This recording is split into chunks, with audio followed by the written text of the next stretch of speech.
हर सरकार को affirmative action लेने का अधिकार है। भारतीय संविधान का आर्टिकल 14, 15 और 16 भी ये स्पष्ट रूप से कहता है कि सरकारें और सरकारी संस्थाएं सामाजिक और आर्थिक रूप से पिछड़े हुए लोगों के लिए विशेष प्रावधान कर सकती है। भारतीय संविधान का आर्टिकल 15 तो ये स्पष्ट रूप से कहता है किसी भी व्यक्ति के साथ सिर्फ रिलीजन, रेस, कास्ट, सेक्स और प्लेस ऑफ बर्थ के आधार पर भेदभाव नहीं किया जा सकता। इसके बावजूद जातिगत आधार पर हो रहे भेदभाव से इनकार नहीं किया जा सकता।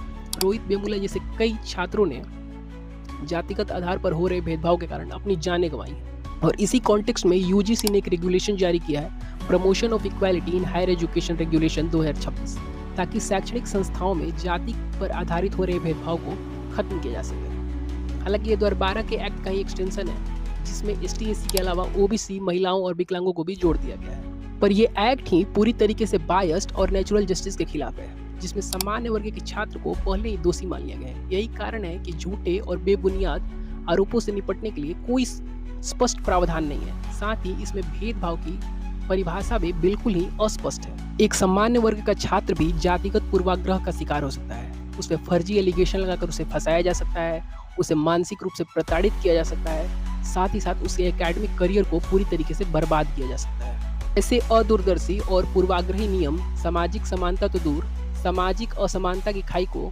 और चौड़ा करते हैं।